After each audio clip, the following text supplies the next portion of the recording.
One would there will be an element of protecting the seat of the president of a country. Like we protected, yeah. Scalabala, the main question. Yes. Is the man corrupt? I don't think it's corrupt because there has never been anything. Do you think Jacob Zuma is corrupt? Yes. Was he ever convicted of corruption?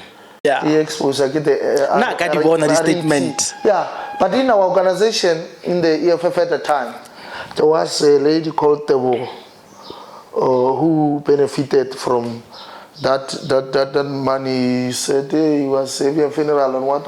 Yeah. I think Julius, I remember the story, like many other stories. It was a story of jealousy. It's a political jealousy. In the EFF, there is that culture of political jealousy.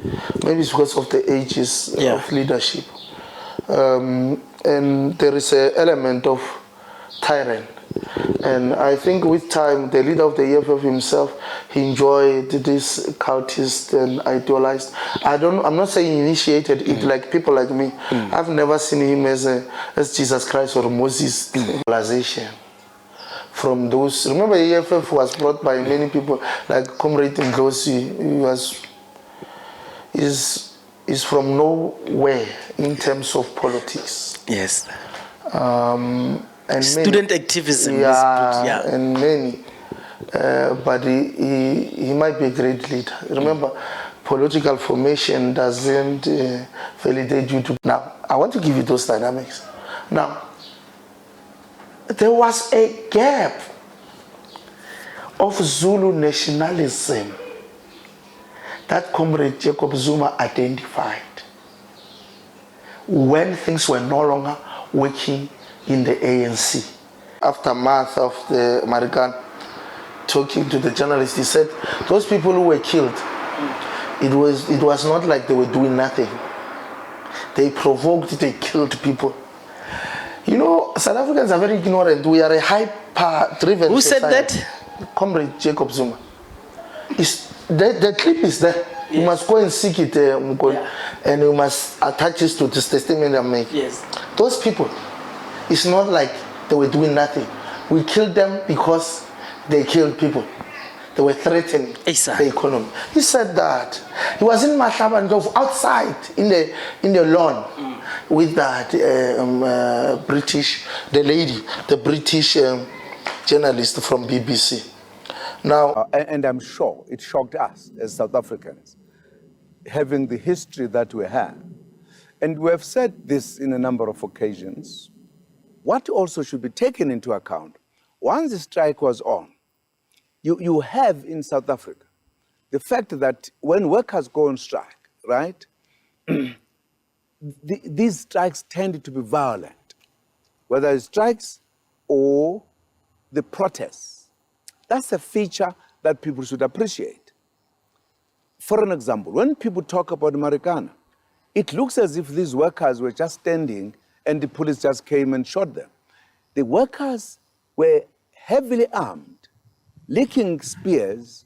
They had already murdered 10, including 2 security and 2 police, brutally. So the atmosphere had been charged already, and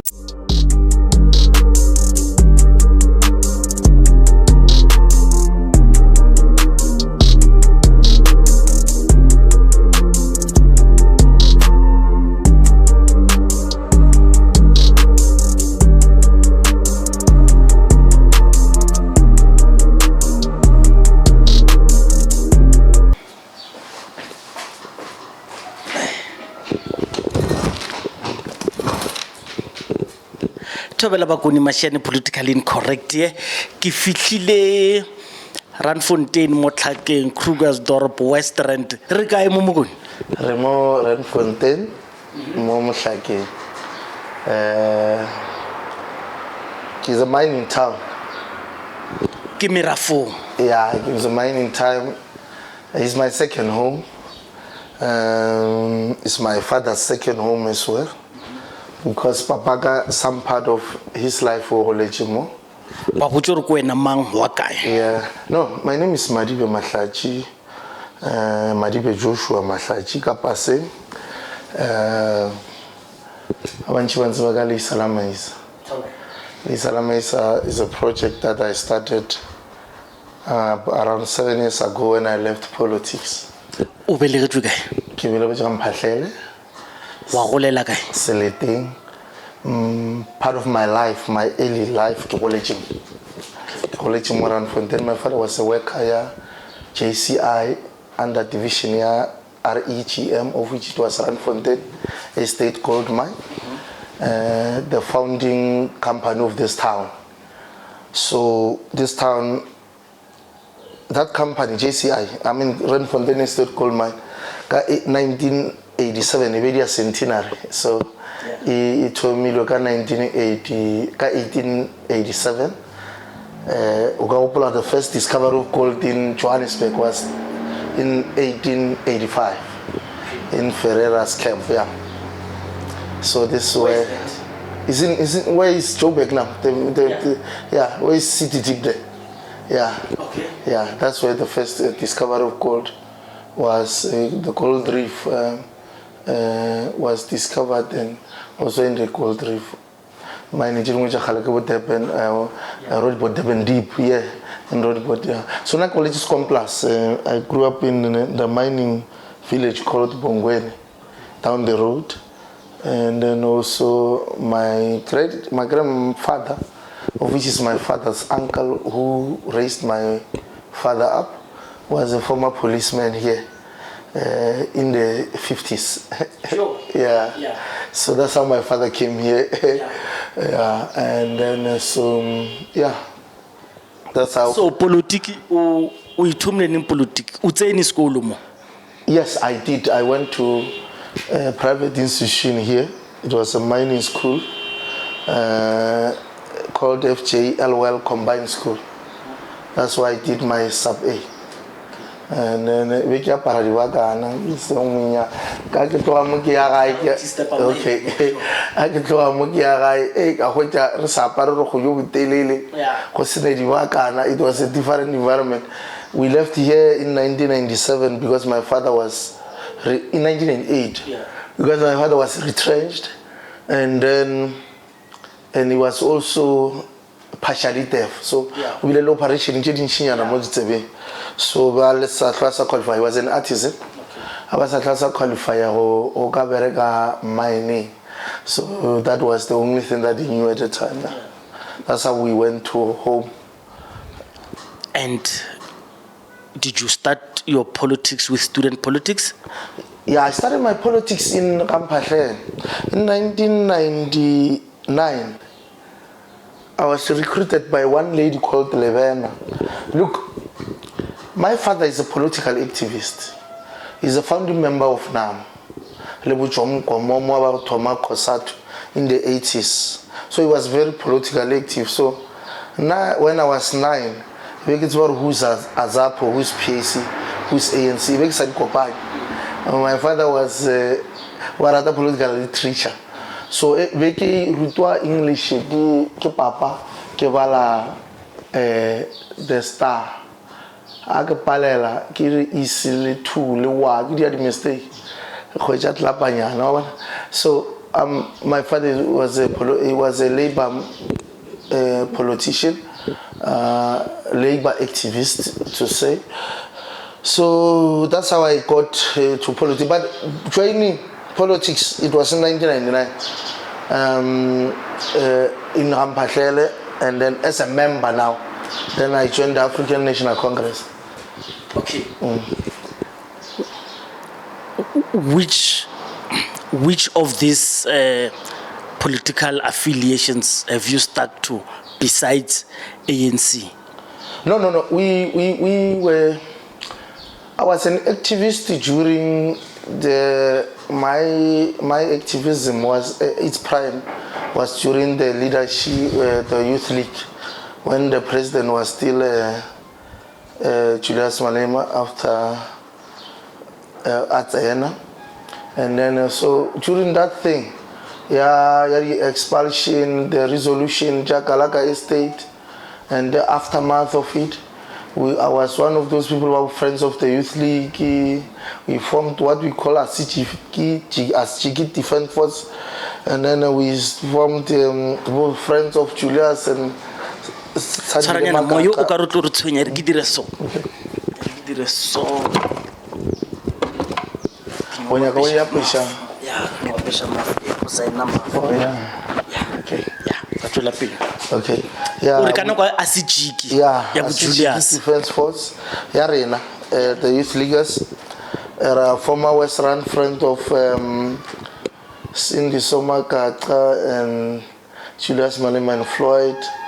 And then I organized a lot of lectures with Alim Pofu. They came down here. We reached out to Wundate Matthew Posa. That's how I got to know him personally. We still have a relationship even beyond that era. And then that time, Comrade Talu was still in Tumanok. I don't know whether he's still in Tumanok buildings in Santin. That we became very close, me and him personally. And then when Comrade Julius was expelled, I was not expelled. I was into unions. I was here in the West Rand being an activist. And then I was also a member of the YCL and SSCP. But we went to a meeting, first meeting, comrades went to meeting at his house. I could not make it. The second meeting, and then there was a meeting, I think it was the third meeting where it was open for everybody at Orion Hotel in Brandfontein to resolve to take this thing further and all that after the consultation. But there were people like Abu Max, Matlake, Abu... Wait, explain that meeting. What was the meeting for? To take a decision whether we're going to go political or we are just... So this, are you talking about that era when after the young expulsion? The young spent around a year asking what is to be done. What is to be done. All right, thanks. Yeah, so I'm a founding member of the EFF. If founding, but EFF, it will make what 100. I was part of that from the inception. And at that time, myself, we would have organized ourselves and we wanted to go outside of COSAT. So there was a union that the program for establishing a union that I was leading that was called SAPRAO, South African Banking Retail Alliance Workers Union. And then there were a lot of people, Mamburu, young political activists that were part of it, Wumsholos, it's known as Apadniko Matol. Remember, there was this vibrant space and time and material condition dictated that something needed to be done because there was an extreme efforts by the leadership of Jacob Zuma to contain the Youth League and its resolution from Galaga Estate. And we were very vibrant. In our regions, we were alienated. Were you a delegate at Galaga? No, I was not a delegate at Galaga. I was not a delegate. But did you participate? I was a chief lobbyist. People will know what is a chief lobbyist. Yeah. But I explained to them what's a chief lobbyist. I perfected chief lobbyism for so long. Yeah, but most of the regional conference, I was always a delegate. Even the last one in the West Rand, when Abu Puisi Mandeli entered, I was a delegate. So, because I was also an executive member of the branch, Grace Mutsuri branch in Ward 13. So we liked the chief lobbyist thing because it has a lot of benefit. And don't be fooled. A chief lobbyist is not that just anybody. He's an influential person.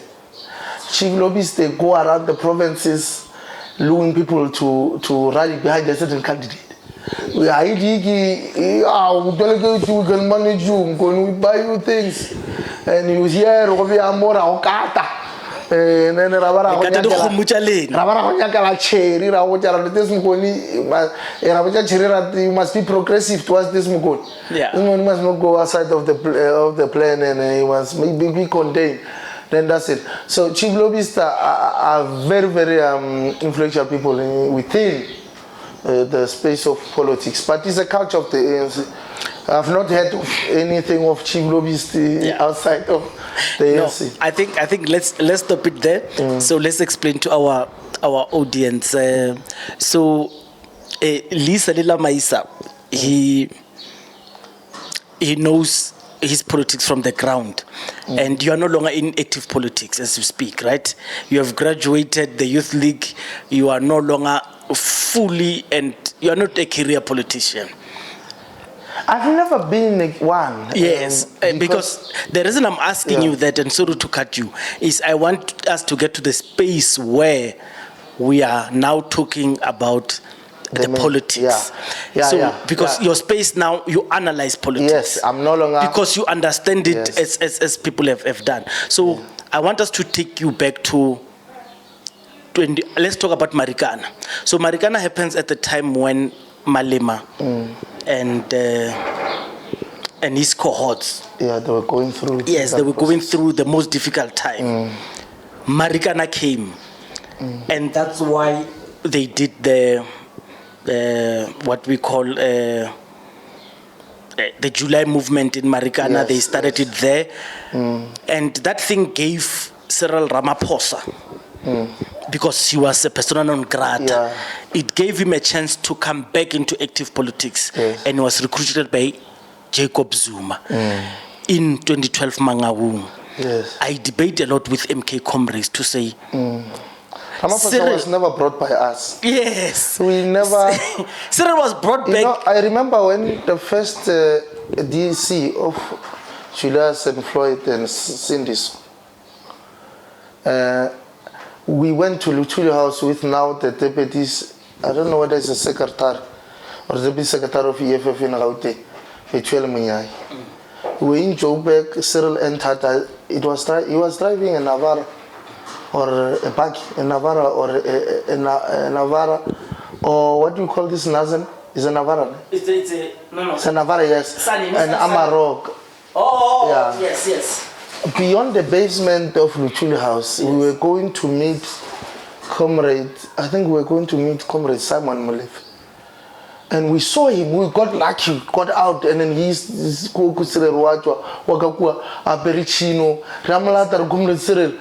we know you are the part of the DC and you are the leader in the DC. Yes.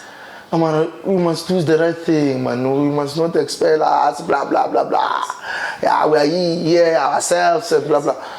And then he laughed, he got off. So he was in business. He was not a part of... We never even thought of him coming back at any stage. Yes. He was brought, and we thought at the time it was a reward of demolishing the youth league.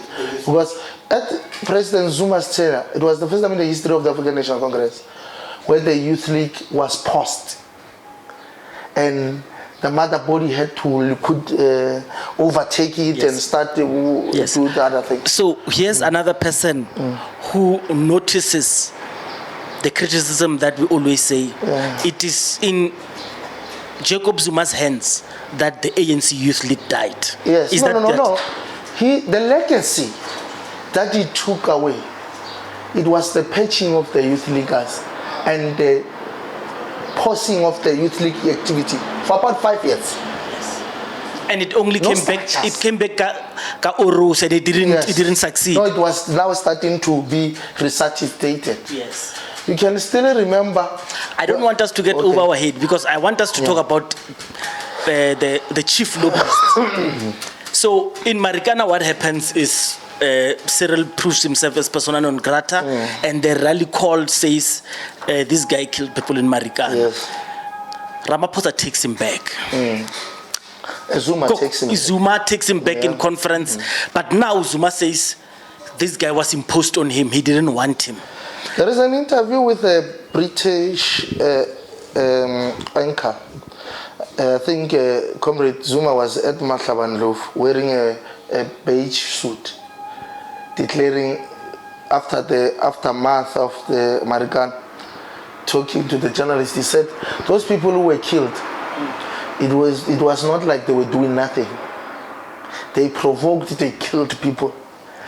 You know, South Africans are very ignorant. We are a hyper-driven Who society. said that? Comrade Jacob Zuma. The clip is there. Yes. You must go and seek it, and you must attach it to this testimony I'm making. Yes. Those people, it's not like they were doing nothing. We killed them because they killed people.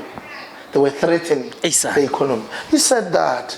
He was in Mahlabandlovu outside in the lawn with that the British journalist from BBC.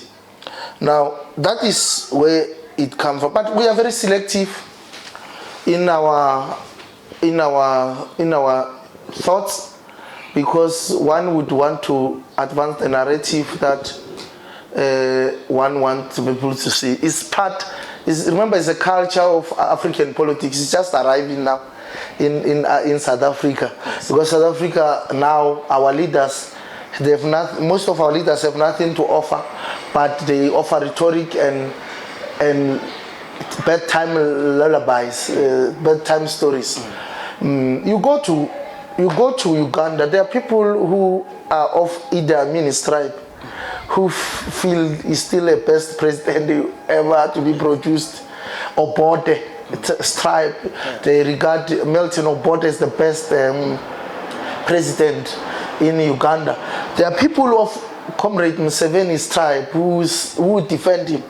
And all those presidents I've named of Uganda, they perpetuated massacres based on tribe and corruption and all that.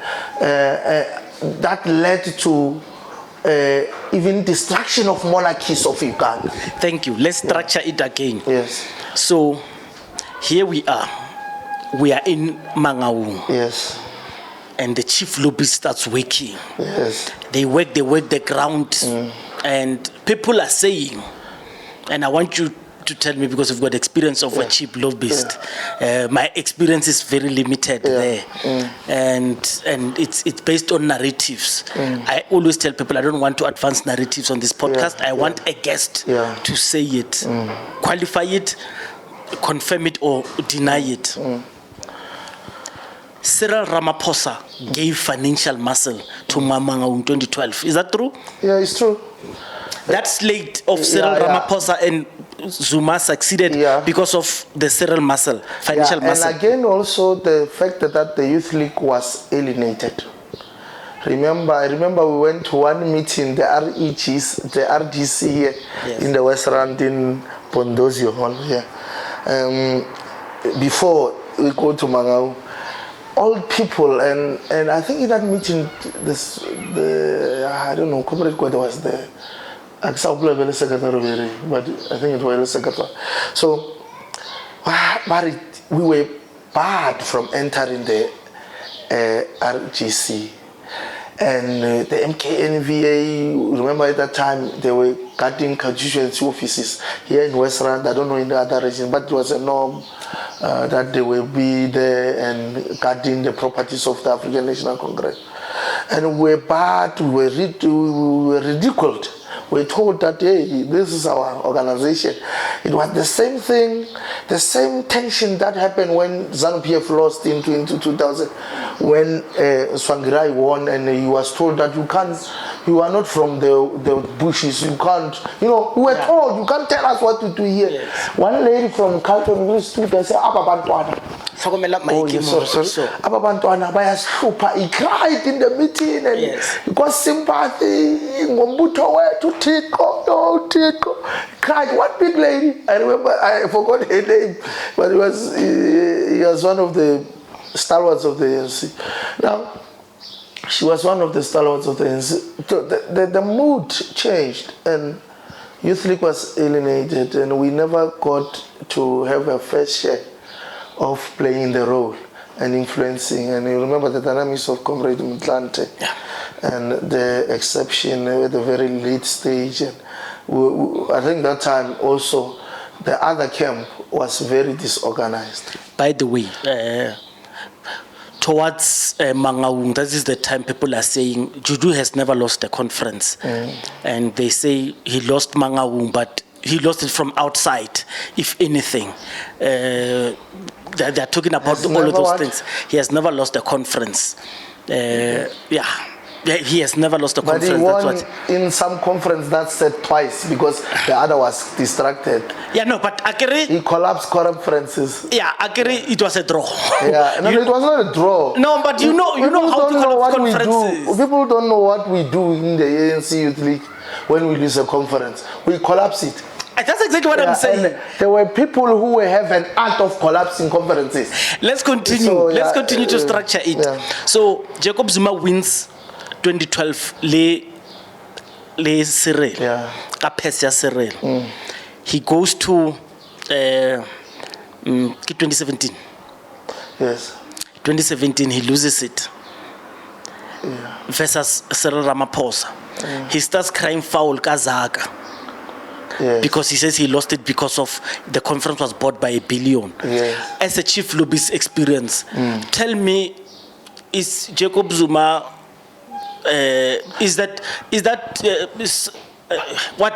what is it? Because conferences have been run that way. Let me tell you about Please explain it. Let me tell you about what happened in Polokwane. Yes. When Comrade Zuma emerged. There was a narrative of Beetroot by Manto Shabalala Msima. There was a narrative of nutrition by Comrade Tabombeki around HIV issue. Rumor says, or I believe, that Comrade Zuma rised from that conference because he made a deal with pharmaceutical companies. It was the first time after that South Africa signed a deal in Department of Health, signed a deal as a state with pharmaceutical companies to have surplus of ARVs. From that conference, HIV became an industry. Ish, that's a spin I didn't think of. Not true. So there are this brilliant man called TM. Yes. It's fine. Capital loved him. Yes. But Mugoni uthibela tabe kholo ya industry ya go fa batho dipilisi re be le di reservoirs of ARVs ya na gore batho ba je ga botse ba tla fola. And the minister wa mo supportora Beetroot Magaba Moringa Lengana of which it has some scientific proof, but there was now also an opportunity of a huge market of pharmaceutical companies. Let me challenge that allegation. If indeed Msholozi ate, if indeed he ate, is it not a better eating because he would have ate and saved lives? Yes, but I'm telling you a dynamic of man. Yes. I'm not talking about the dynamic of health. Oh, that's another issue. Another issue. So you're acknowledging the policy. fact. You acknowledge the fact that you, as a chief lobbyist, so chief lobbyist, what he means. Let's explain. Chief lobbyist, what he means is he goes with envelopes to go advance a certain campus, a certain cabal, or a certain slate to consistently be acknowledged in the voting. So you are saying this thing, it's inherent in not only the ANC but all political parties who do conferences. Yes. Because they will not claim they do. Yes. No money works in conferences to sway delegates. But the ANC, remember, is the only organized and well-structured organization in South Africa. Second is EFF. And then when you go to DA, I've not really knew, but obviously it's mostly a white dominant party that obviously money will work on black delegates because one of they can reach consensus easier white people. It's actually very difficult on DA, and let me touch it because you are there. I spoke to Abel Tau, who was the former mayor of Tshwane. Yeah. He says in his ascension, because he won a region of Tshwane, he was supposed to go and sit as a mayor. He got calls from Cape Town. He was not going to be the mayor, even though he contested. He speaks about how the podcast is there for those who have not watched it. So he speaks about how the DA, there's no history of contestation. Cape Town decides. Yes. Cape Town decides who takes what. But anyway, let's continue. So Jacob Zuma lost 2017. And then he goes where? 2020. It becomes what, 2022? Is it 2022, right? The next conference. He loses again. Yes. Because of money. Yes. So no, the last one he lost in 2021. Yeah, 2020. The last one. Yes, 2022. 2017 I agree with you, was when Cyril took it as a Kabilio. No. It was when he came. Isn't it when he came as a deputy president? No. Cyril, remember, Cyril took 2017. Yes. Yes. And then that's where DD split the KZN vote. Yeah. Yes. And become the deputy president. Sorry. Yes. I forgot about Comrade DD. Yeah. And then so Cyril won it again. Yes. Yes. So when he wanted to push the Comrade Nkosazana, Zuma. Okay, so in other words, Cyril won 2 conferences against Zuma. Yes. Let's just say against Zuma. Yeah. And he used money. Yes. And we do not want to shy away that he used money. But what I'm saying is they have been winning conferences using money themselves. Yes. So whoever, even Julius Malema cannot claim he has won a conference without using money.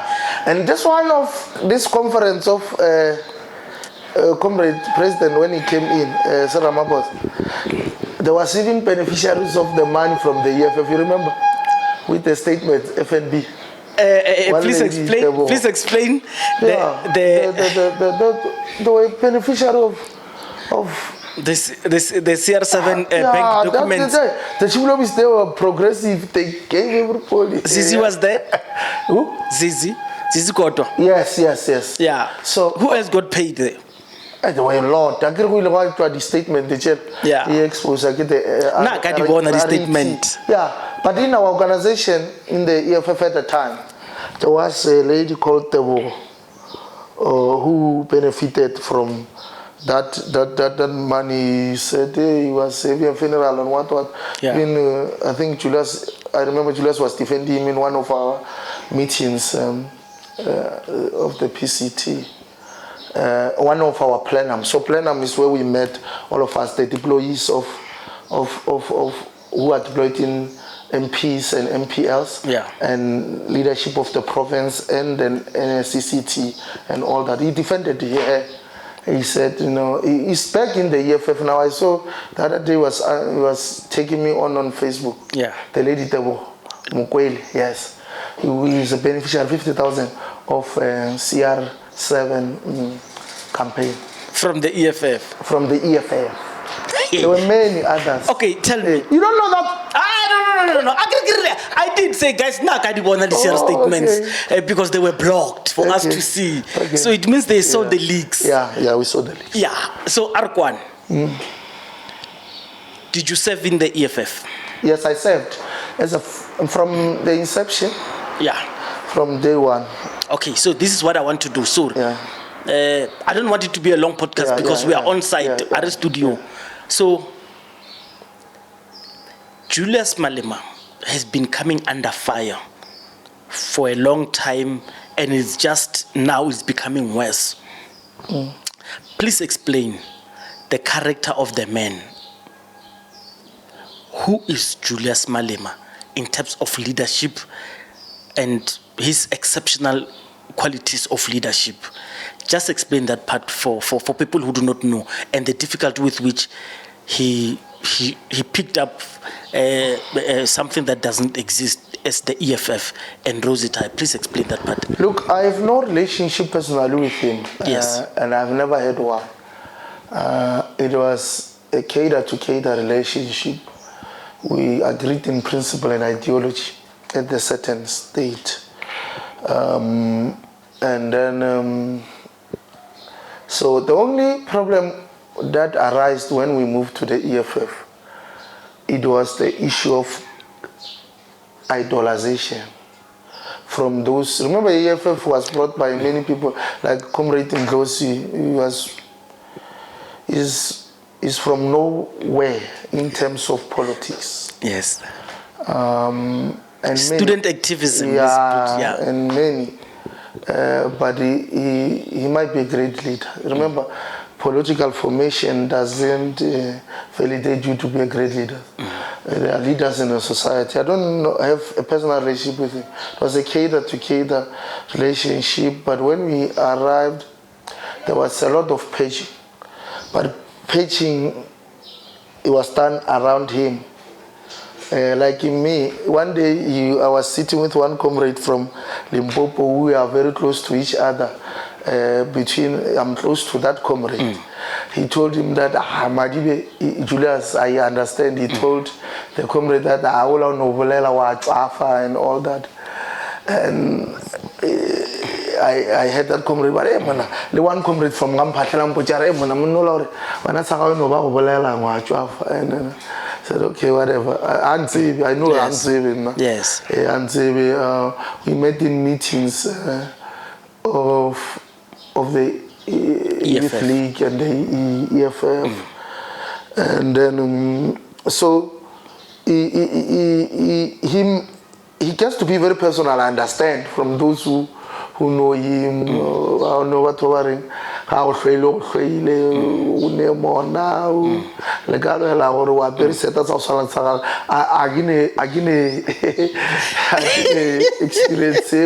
Yes. Yes. But there was a certain system where we should EFF, there was secretariat, all the youth leaguers that came. And you know, praise Comrade Floyd and all that. That one I know, Floyd is politically jealous. I don't know. He's that kind of a person. He destroyed many young people in the EFF. He destroyed Peter Gates. He destroyed Koba Tsep. He destroyed so many people, young people who had the capacity to take this. He destroyed Mumsholos, Abednego Matole. He distracted the organization dismally, and maybe because of age, jealousy bound to happen. There was a time where I felt Lena was segregated because of ideologically in terms of content. Maybe people thought I matched them, or because now I'm a political enthusiast. I have a vast of knowledge of politics, and I'm an actor by accident. I don't even watch TV. I can't story now.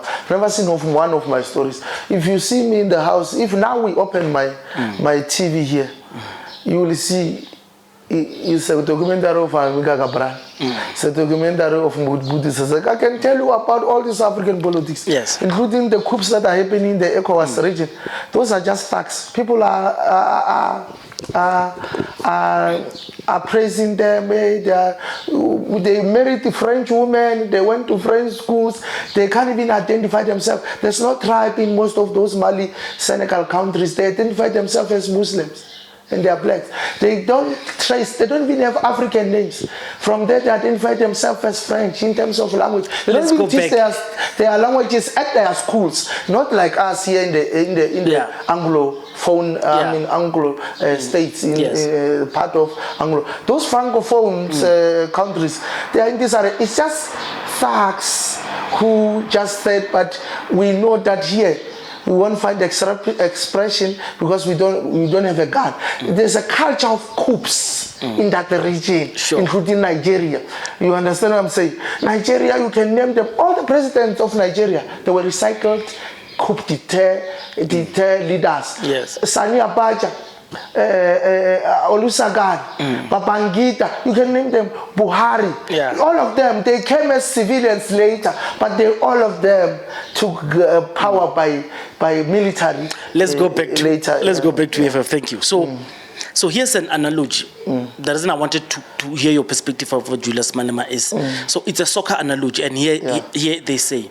So what Msholozi has done is what Motsepe has done in football. Kaizer Chiefs and Pirates were used to having all of these people, and when Msholozi came, he started attracting these best players from EFF and ANC, and this is why some hate him. And let me finish the analogy. So they are accusing Julius Malema, others, because I just interviewed Mpomorolane. They say a leader like Mpomorolane was taken and was deliberately parked and not used. You understand? And they will say there were great leaders who were taken and parked and not used because they could have been used efficiently. And I do not understand the politics like you do. Could you just explain these two narratives? The one that says when Jacob Zuma came, he made the political field available for everyone, and that's why people are going to him, because they were the standard and operation of ANC and EFF. And also explain the thing of his holding good players with him. Explain that part. Look, Mpomorolane's story, like many other stories, it was a story of jealousy. It's a political jealousy. In the EFF, there is that culture of political jealousy.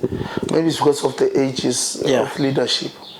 And there is an element of tyrant. And I think with time, the leader of the EFF himself, he enjoyed this cultist and idealized. I'm not saying he initiated it like people like me. I've never seen him as Jesus Christ or Moses. And I never seen any political leader as a Moses that can save South Africa. South Africa doesn't need Moses. We are here in Canaan. We're just misusing the resources. Sure. We have arrived in Canaan. There are no issues. This imagination that we are going to Canaan, no. We have arrived. But the regional ma politi no sira barabichana kaona umautu abi and most of all these people who are playing role players in the mainstream politics in South Africa, they all stole somewhere somehow. Yeah. Now let me come to your question. Best according to who? Best in what? Before the formation of the Mkondo Wesizwe, there was a tea party in Ghana. Many analyzed it as a party of the people who have hanging legal woos. They needed to have a sympathy and come and make a party and do a concert there, see Michael Jackson, then see. Ne? After that, there is a formation of the MK. People leave. Who are the people who left? And to join. One thing about seasoned politicians, they love organizations that doesn't have structures. You know why many people don't go to the ANC? BGM. Politics jaguwa ulimo pari neselo. Ato witiamo karante. Kabe taki BGM ya ba khekolo ba tsene ba ke mangwano wa bolela so. Are motse. ANC is the most structured organization in the world, with seasoned practices of elective processes in place. Point of reference. Asaka mapereko. Mumu to khona tsala ka conference are mama ngase member. Ase member. Ke ya ka mama, senya mama. Why don't we elect this one? Namile batho ba mi elect. Not in the ANC. Even DA doesn't have the rich history of democratic process, and they claim to be very democratic. Even Comrade Cyril now is the president of the country. He cannot just dislike you and say, oh, as a member. That's what happens in the EFF. You'll get it there. and it depends on who said it, and then it's a law. And now, Abu Murulani, they are victims of absolute individual power. I say political work maybe but all I'm saying is that best according to who. I just see comrades who they must not go there and say Comrade Zuma is fighting for white people. Comrade Zuma is fighting for himself. We are not, he's fighting for black people. Comrade Zuma, according to me, is fighting for himself. There are so many issues. Maybe they might be political, they might be personal. I'm not sure about it. I cannot then say they are personal. But all I'm saying is that there's nothing special, and there's no crisis in this country. If there is a crisis, then Comrade Zuma has contributed to the crisis. He led this country for 9 years. And during his tenure, it's a technical monopoly. All the monopoly state institution went under the hammer. We want to close. Yeah. What role, according to you, do you think if a person like Morolani can play, and these people who are leaving EFF and ANC going to, what role can they play inside MK? Look, I need time on this one because it's very important. Okay, I don't want the one that has a lot of time. No. We don't have luxury of time. I'll be miscarrying. All right, it's fine. The facts I want to give you. Okay, go. Let me tell you what happened. The MK was not formed on the principle of national outlook. And if anyone judges the MK's lifespan on the election, on the number percentages they acquired in KZN, he has not lived in South Africa in the last 40 years. There was an organization called Inkatha Freedom Party that started as Inkatha Yenkululeko Yesizwe under the stalwart leadership of Comrade Mangosuthu Buthelezi. It was a Zulu nationalist organization. And that organization, its leader in 2019, after losing numbers to 400 and something after national election, he said, I know what hit me. They said, what is it? He said, I was hit by the fact that Comrade Jacob Zuma is now, the president of this country is now a Zulu. You understand? Now, I want to give you those dynamics. Now, there was a gap of Zulu nationalism that Comrade Jacob Zuma identified when things were no longer working in the ANC. Going out the same way. Remember, people say Comrade Zuma was out because of he wanted to Comrade Zuma was out in the same manner that he brought in the ANC that was unbecoming and was untraditional of the ANC. Comrade Zuma went to Polokwane in Tefliop, won election, and then the term of office of Comrade Mbeki was still having time, and he said, no, this is a two-center of power. He played a two-center of power politics. No, this comrade must resign so that I can take over and hold everything together. Fine, Comrade Mbeki left. There was no issue. He didn't call any press conference. He resigned, and his people went off, and there was a patch. There was no even continuity.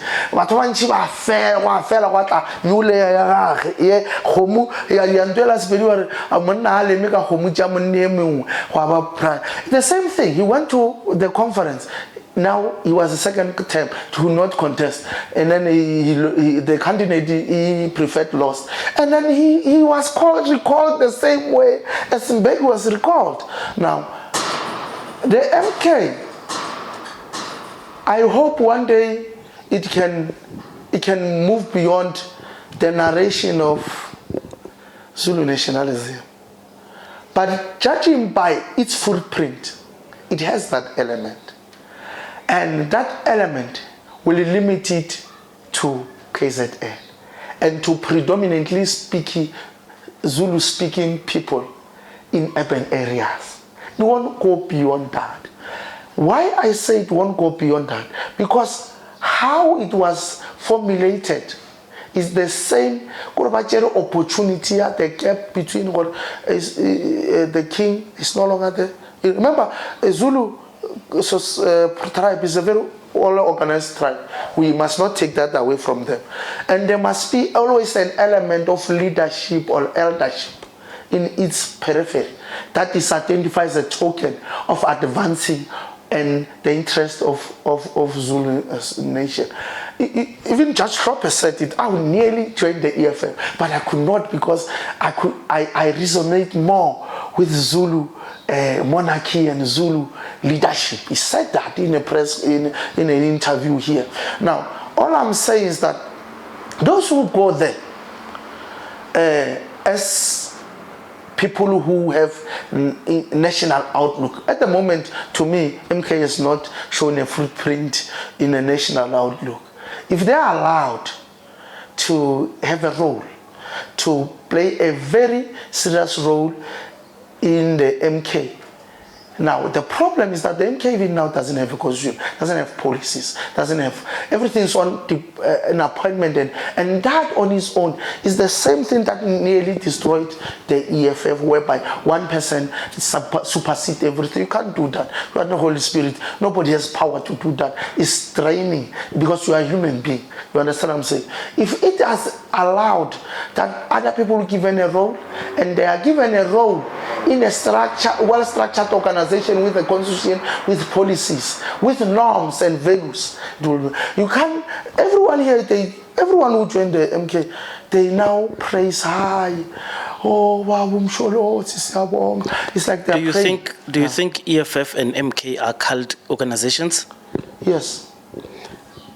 In a way that the ANC president can change, but the president of these two organizations, EFF and MK, they can't change. No, nobody can ever, nobody can ever took what the ANC have done in terms of political processes and democracy that is entrenched in the ANC. Are you a member of the ANC? Yes, I'm a member of the ANC. Yeah, I'm a member of the ANC. I will tell you that when you go around, one would yearn for an organization that is an organization. An organization that you'll operate and feel useful and play your role in a society. Do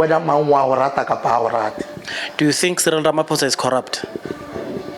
No, I don't think so, because there is nothing that has been proven to him. And I always tell people, look, there are so many fundamental mistakes that I think Comrade Cyril has done as a leader, like many other leaders. But Comrade Cyril is a leader of a very organized organization called the ANC. Individuals have destroyed it, have made corruption allegation. Even those who are leading other parties now have. Do you think he's innocent of Phala Phala? In fact, tell me, when Mgoli, what is the Phala Phala story? What happened in Phala Phala? I do not know. Come on. I don't know what happened in Phala Phala. Yeah, but why you ask me about it? Yes. Yeah. All I know is the man is alleged to have brought foreign bank notes in South Africa. Yeah, and then he himself, without any provocation, he went in the same weekend the story broke in Polokwane. He told people, and so he started implicating himself. Yeah. And people say, then he fastened his people, SARS, public protector, she protects him, so he hires her, the lawyers, to shield himself, and is protected by the media to spin a good narrative about Phala Phala.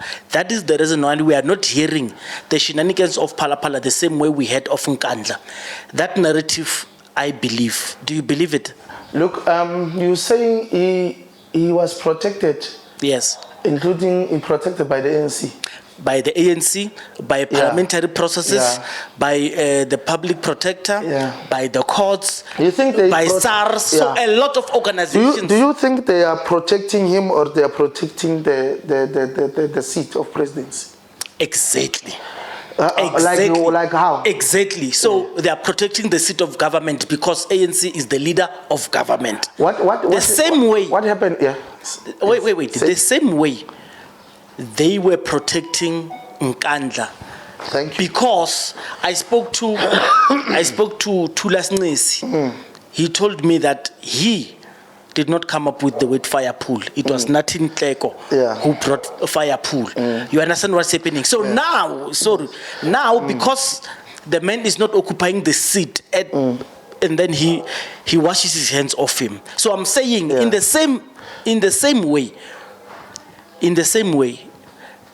these institutions and these players are protecting Cyril Ramaphosa, and that's why we are not hearing a lot of noise for Phala Phala. Is that true? Is that narrative true? I think, obviously, in the media space, everyone has preference. There's no one who's neutral. There's no one who's neutral. And secondly is that everyone would there will be an element of protecting the seat of the president of a country. Like we protected. Scalabala, the main question is the man corrupt? I don't think it's corrupt because there has never been anything. Do you think Jacob Zuma is corrupt? Yes. Was he ever convicted of corruption? No, but listen, yes, Shabir Sheikh was convicted of corruption and it's been delaying. Shabir Sheikh, you know why Shabir Sheikh went to jail? Shabir Sheikh was Zuma's facilitator, business advisor. So, because oh, kaswara driver ya we destination in Kamuka. When I won a magic Kamukoloi, the corrupt relationship between Jacob Zuma and Shabir Sheikh was never proven in court. Because it was alleged. It was alleged, and then it was understood because we used what you and I would call common sense. But nothing was ever pursued. Yes. Because it's a case of corruption happens between two people. This one is convicted because he corrupted this one. Yes. But this one, Jacob Zuma, was never arrested and was never convicted for the corruption. So as it stands today, Jacob Zuma and Cyril Ramaphosa are both not corrupt because they've never been convicted. Yes, listen. Allegations, but they've never been corrupt. No, listen. Let's agree on that part because they were both not. Now, according to me, Comrade Zuma doesn't want to go to court. It's fine. Yeah, no, it doesn't matter. But I want us to stick on the topic of Jacob Zuma was never convicted of corruption, and Cyril Ramaphosa was never convicted of corruption. Yes. In a way, let's agree about one. Technically speaking, I want to agree with you. No, you can't blame someone. No. It also in terms of moral and political standard, I want to agree with you. Comrade Zuma's tenure in office oversaw the destruction of this economy. State-owned entities were bankrupt. There's so much that has happened under his term, and he has never even showed remorse. Every narrative that they bring, so the issue is that I remove the oppressor, I oppress you, and I say, but you were oppressed by this one, and it's not even your brother, and you were fine with it. I expected a lot from him. Maybe. I expected a lot from him. And today, he cannot even... It's so amazing how he turned things around. Do you blame MK people who say the COVID money, we don't know where those billions went? Because Cyril Ramaphosa has never taken the country into his confidence to say, this is how we spent There was full-scale corruption. There is ignorance when you say you don't know. Okay, so you understand that Cyril Ramaphosa oversaw a government that was corrupt. Yes, And- at the one stage. And he did not fully account to all the billions by convicting people to say this one ate this one and this one ate No, this but there one are and people who were convicted. There are people who are in jail.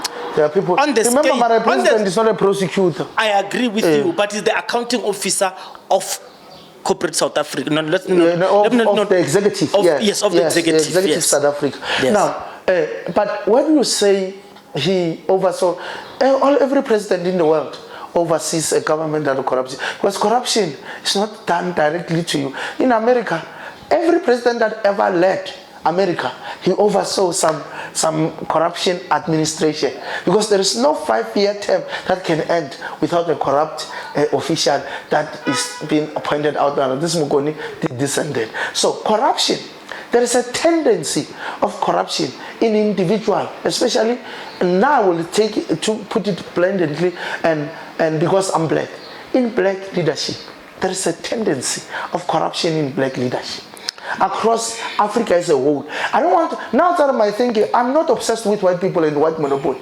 because I know what we have, if we would have used it properly, would be far better people. Moroka, Yeah. o ka kgona go allow gore go suppress re fetse podcast with an agreement that you will come to the studio re tla dula fase ra bolela Yes. without limitations. Yeah, no ge problem. re feditse ra di mixa ka di ice mo ra dula ra bola ra naba maoto ra boa gape ra di bolela. Yeah, you must also have Moramolo there. Oh, no problem, Yeah, no don't problem. drink this thing Yeah. of ISIS. Yeah. That's meant to Tonya. I fetch a white chelam the jaw Tonya. Yeah. Thank you so much, my brother. Machete politically incorrect. Let's see how far it goes. Tell me what you think about him, his politics, his defense of Cyril Ramaphosa. ANC, not Kumre. No, he was defending Ramaphosa, but I don't want to Yeah, debate he's a him good further. leader. He succeeded in business. I'm a businessman. I know what it takes to reach where he reached. Machete politically incorrect. I'm suppressing him. Thank you.